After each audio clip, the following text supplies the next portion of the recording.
The Begin Sadat Center for Strategic Studies, itself a part of Bar-Ilan University, located in Israel, published on July 8, 2025, an executive summary of a study they claim is debunking the genocide allegations. Full study forthcoming soon. It's important to know how they approach this, considering they want to make clear our focus on factual analysis in no way diminishes or ignores the severe human suffering in Gaza, nor does it seek to downplay the rhetoric or policy failures of the Israeli government.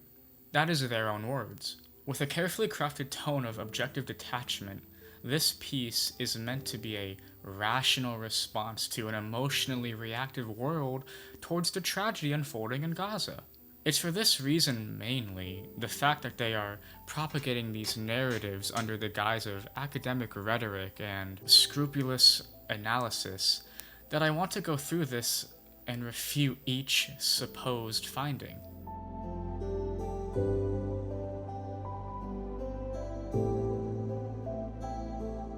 Chapter 1 deals with the mass starvation of the population within Gaza. Firstly, any evidence prior to March 2nd, 2025 is erroneous and retracted by those who introduced it. It is unfortunate they do not mention who they are referring to as the ones retracting data, since although this is a summary, it's best to always know the facts. It can be assumed that they are talking about the famine early warning system, since they received noticeable coverage over a report released in December 2024, declaring that Gaza was on the brink of famine. 2 or more deaths per 10,000 people is the internationally recognized standard for whether a population is in a famine. Remember that number, please. The Famine Early Warning System, or FEWS, is a part of the United States Agency for International Development, or USAID, which means it would be a significant shift in the United States' governmental denial of the atrocities its ally, Israel, is committing in Gaza.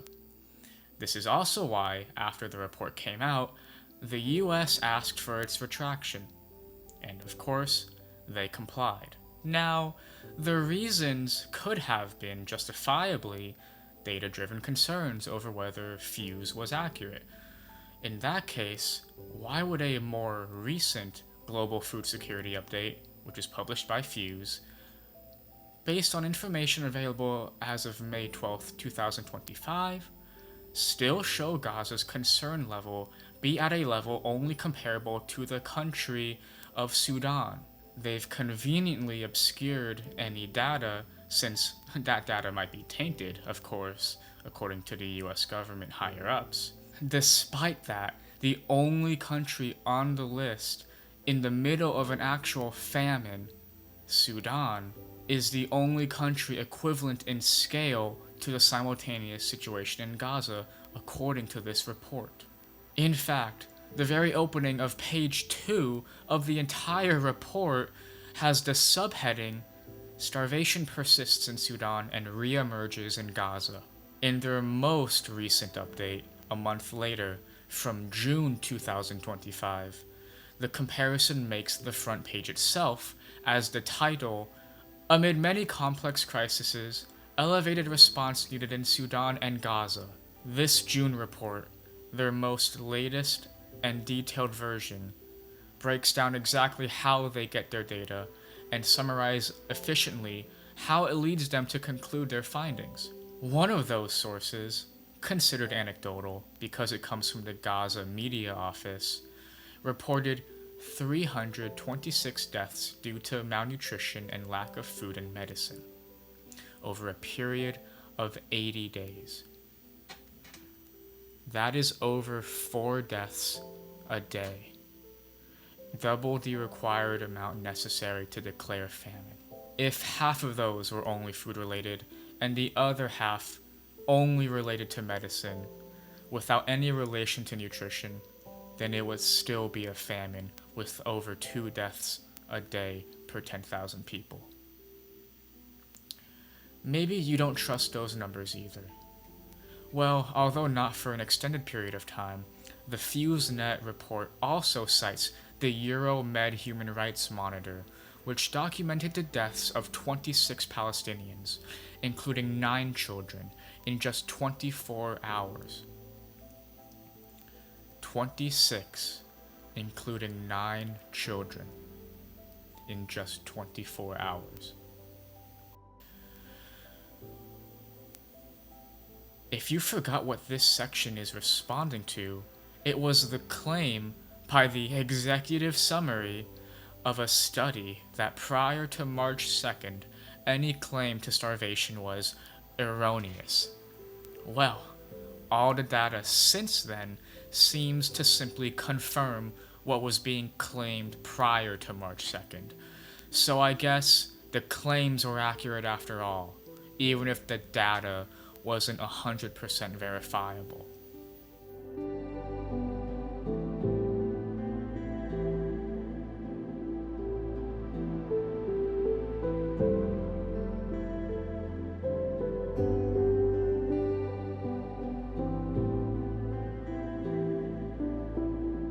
The second claim is that a false belief in the number of pre-genocide truckloads of humanitarian aid has led to a misunderstanding of the aid needed by those in Gaza currently.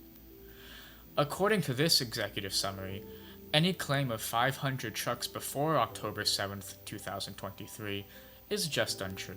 The number 500 originally comes from, to the best of my knowledge, from a daily press briefing from the United States Secretary General's spokesperson.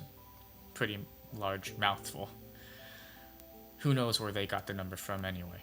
The number may be wrong in terms of how many were actually getting through to Gaza, but that doesn't mean it isn't the actual amount they do need.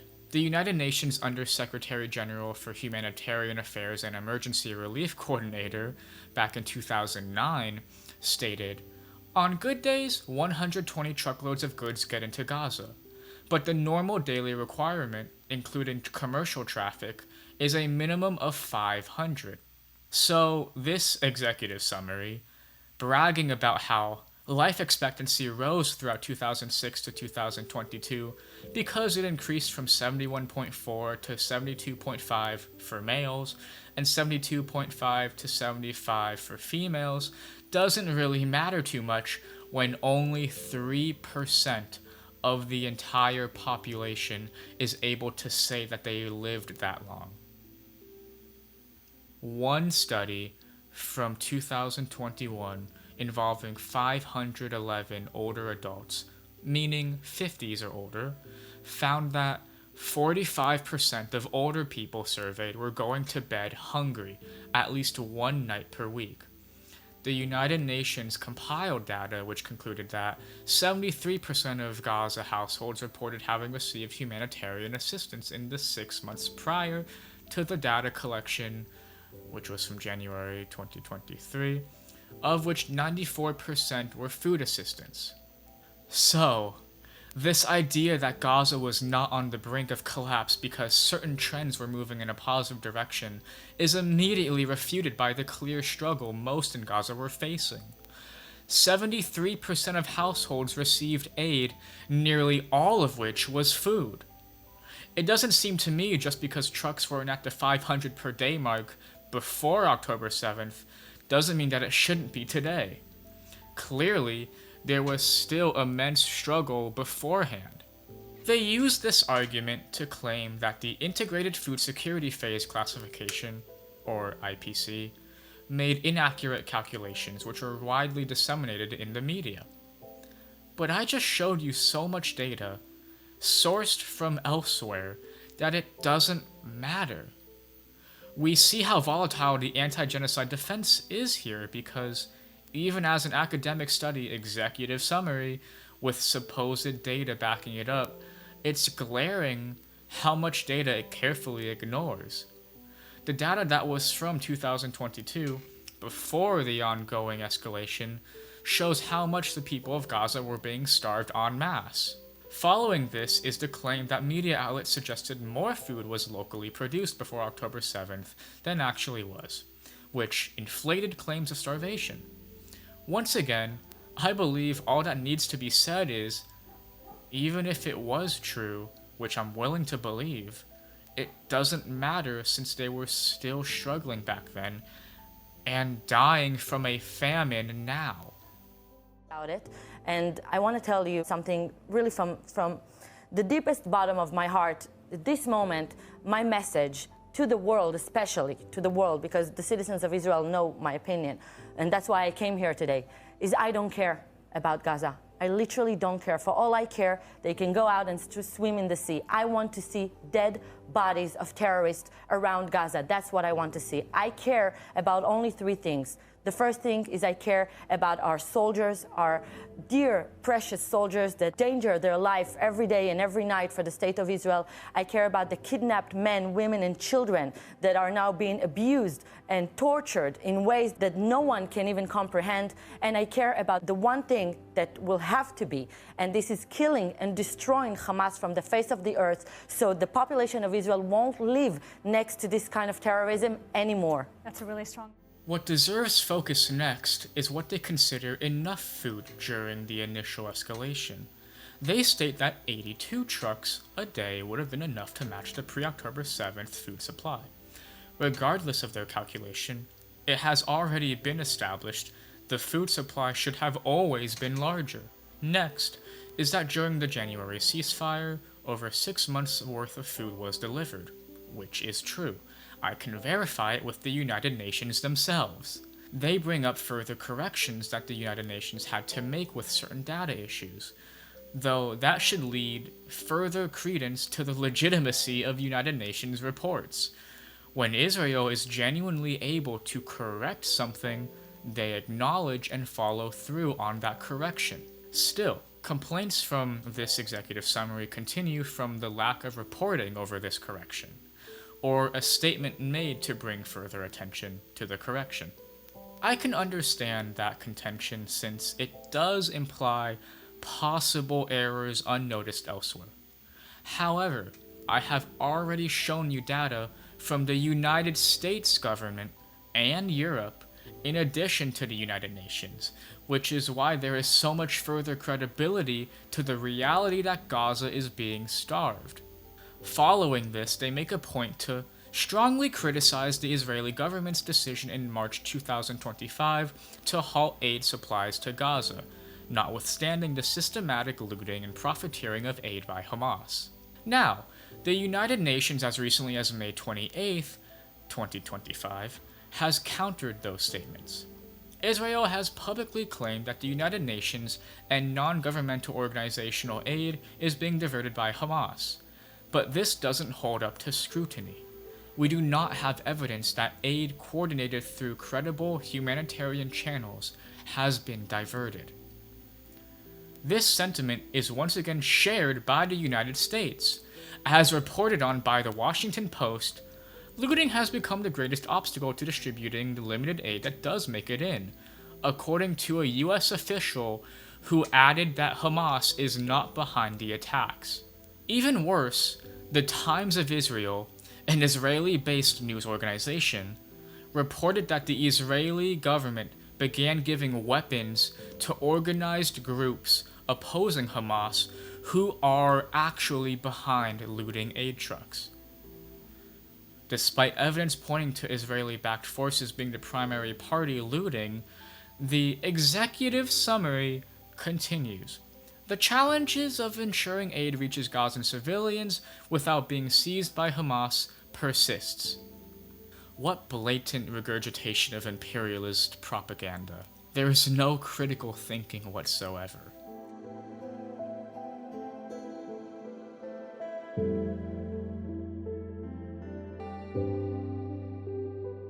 Moving on, this summary discusses how scholar Michael Spagat is in dialogue with these researchers working on the study. Michael conducted a survey from December 2024 to January 2025, and these researchers consider there to be methodological issues. That tracks considering their earlier argument that any pre-March data is erroneous, and continuing on, they claim Michael's data does not support a scenario of widespread malnutrition, let alone starvation-driven excess mortality. Well, the thing is, it still doesn't matter since all the data post March 2nd, 2025 has, as I've shown you, still points to Gaza being in a famine. Later, they bring up the crippled medical infrastructure in Gaza. However, they put the responsibility on Hamas abuse of medical facilities and resultant IDF raids, which disproportionately represents the levels of culpability.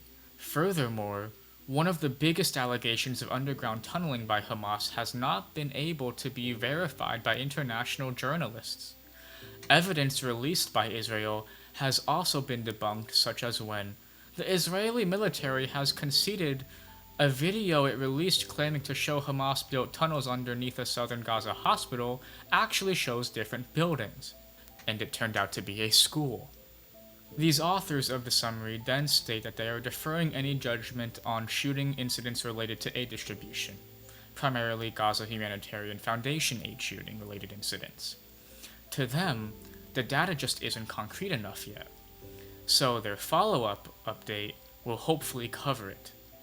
Reiterating their claim to objectivity, they make sure to declare that this choice reflects our approach, which prioritizes accuracy over immediacy, and general skepticism about the possibility of reaching conclusive findings in the immediate fog of war. But they say this after taking the Israeli accusations of Hamas control over medical infrastructure at face value. When the United Nations says there's not enough evidence, it's not considered valid. Yet these authors have no issue when the Israeli government simply puts something out. So no, I don't think we should just ignore the aid shootings. Remember, when they make a point to strongly criticize the Israeli government's decision in March 2025 to halt aid supplies to Gaza, notwithstanding the systematic looting and profiteering of aid by Hamas. Well, that decision to halt aid in March led to the Gaza Humanitarian Foundation being the primary Israeli-backed aid distributor in May 2025. They didn't start operating in Gaza until 2 months after Israel halted aid, mind you.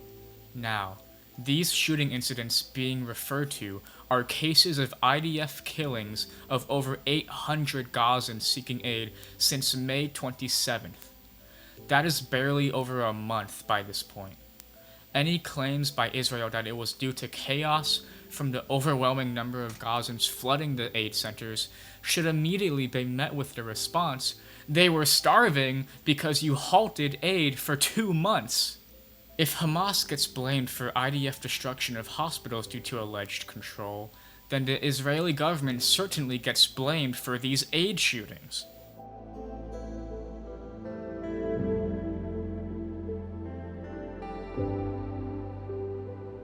Finally, reaching chapter 2 of this executive summary, they focus now on Hamas and their tactics. But, we'll see later on, there is a very highly likely reason that chapter 1, which focuses on famine and starvation, was given such a length. To begin with chapter 2, however, they claim that all conflict is inherently reciprocal, and I don't agree with that sentiment. I believe it to be dynamic and interconnected. Just consider the international parties who have a stake in this conflict. There are even American and European aid workers on the ground in Gaza right now, and although the media doesn't cover much of it, I'm sure other countries use aid workers as well. One party's actions does indeed have influence over the other, but it isn't always so direct as a battle. Regardless of that point, they go on to claim that this is the most complex military challenges ever faced by a Western army. What part of Hamas's tactics do they use to exemplify this point? The tunnels. Tunnels that have no definitive proof of existing.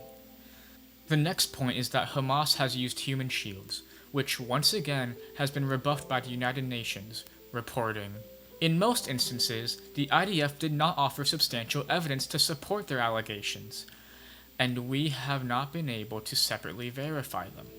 After this, they again affirm how, while these facts do not justify any action undertaken by the IDF, nor absolve it of its obligation to comply with international law, nor do they serve as an argument against the possibility of war crimes, it is crucial to consider these circumstances when analyzing the Gaza war, especially when making legal or ethical judgments about the conduct of the conflict.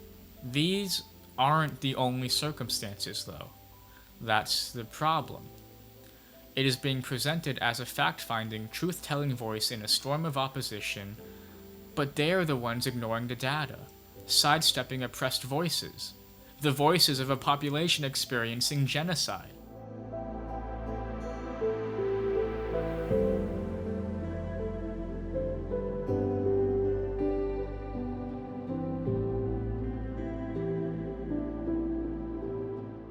Chapter 3 deals with refuting that there are in fact systemic mass killings by Israeli soldiers of civilians. Here's the thing. If this is true, again, it makes little difference. Direct killings by a soldier is not the only way to die, nor to genocide a population. We started off this by discussing starvation. If you have the data to disprove any specific military tactic which exists to target civilians, then good on you. You also need to disprove any policy that exists to target them. And they don't, because again and again, either the data is faulty, maybe it's happening but we can't actually say conclusively, and so it's a problem if you do. You can't just say Gazans are being starved because the data isn't there yet.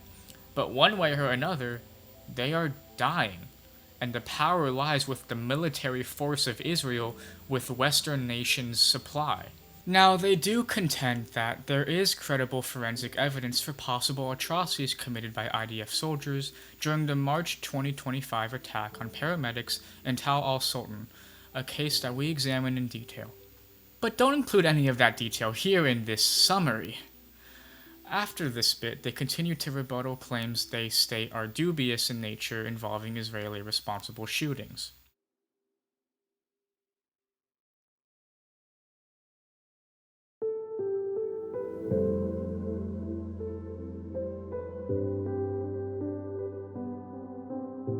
Chapter 4 is pretty much the same as Chapter 3, but in regards to bombings rather than shootings.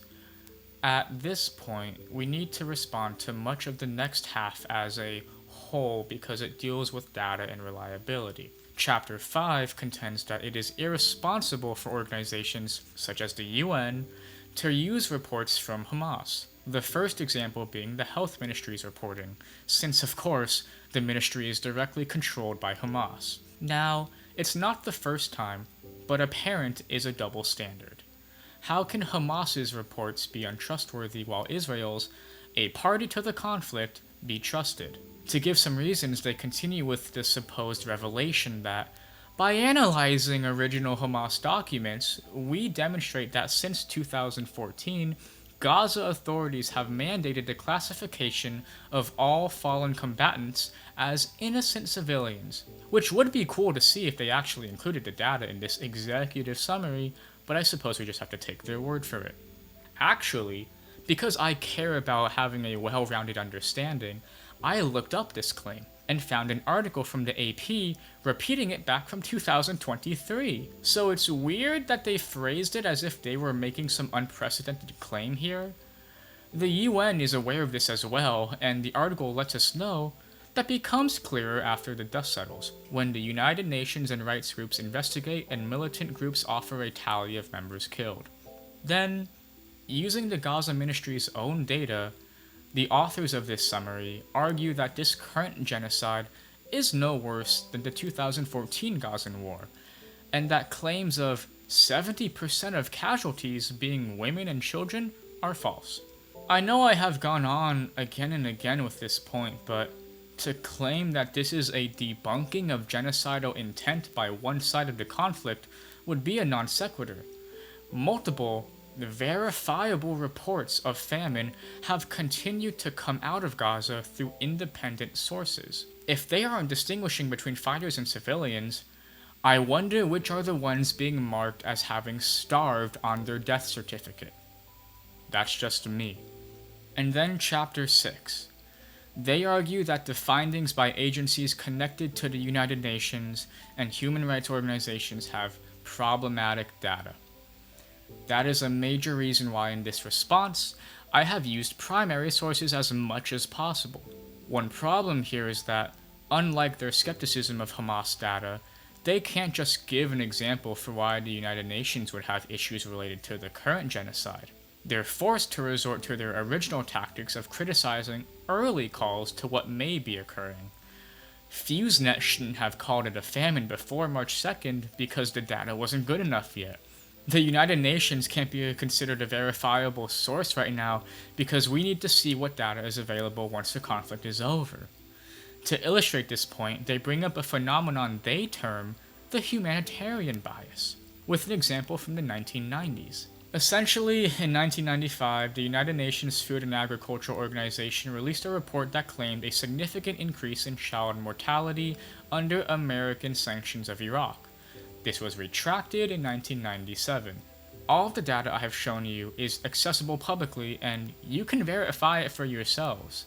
As I have previously stated, the fact that the United Nations is able to be held accountable like this and respond by correcting data should give it even further credibility. Chapter 7 is a short stub calling for cross-referencing UN sources with others, which I agree with. They then use past conflicts to exemplify how death tolls shrink after the combat is ceased because independent verification can occur. Wow. Chapter 8 is just a conclusion which attempts to categorize the issues they see in the reporting around this genocide. One in particular is downright morbidly hilarious. The burden of proof syndrome assumes that all information from Israeli military sources is inherently unreliable unless independently verified by a media outlet with immediate access to all information, open as well as classified. This standard is impossible to meet due to the sensitivity of intelligence sources. It just goes to show how much Israel is perceived as the good guys in this. They later say that, of course, it isn't that reports from Western militaries, including the IDF, should be automatically accepted, but then what is even the point of claiming that there is a burden of proof syndrome when people are just being critical thinkers? Why single out and differentiate it when it happens to involve Israel?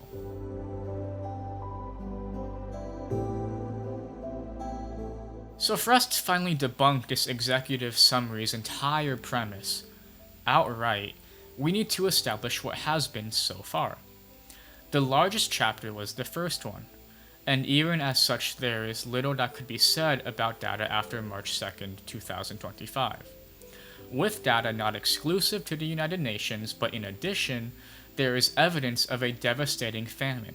Israel then closed off aid access for months before allowing a primary distributor to the people of Gaza. Despite it being just slightly over a month as of writing this, nearly 1,000 Gazans have died trying to access this aid. If there is enough primary evidence indicating genocidal intent from the Israeli government regarding these decisions, then the entire rest of the paper can be disregarded. This is what Yoav Gallant, the defense minister of Israel on October 9th, 2023, had to say in retaliation to what occurred 2 days ago. From the Times of Israel, I have ordered a complete siege on the Gaza Strip. There will be no electricity, no food, no fuel, everything is closed. We are fighting human animals, and we are acting accordingly. Indeed, when the International Criminal Court issued warrants for Netanyahu, the Prime Minister of Israel, and Gallant, they specifically mentioned the war crime of starvation as a method of warfare. Gallant is no longer the defense minister. However, another member of Netanyahu's ministry, Finance Minister Bezalel Smotrich, implied on Monday that he believes blocking humanitarian aid from the Gaza Strip is justified and moral, even if it causes 2 million civilians to die of hunger. But the international community won't allow that to happen. Even if it causes 2 million civilians to die of hunger, but the international community won't allow that to happen. He is the current finance minister, so it's clear that genocidal intent was never a reason for dismissal under Netanyahu's premiership. 2 million civilian deaths from starvation but the international community won't allow that to happen. And yet, all the data in the world can't convince these authors that there's a culpable government committing genocide.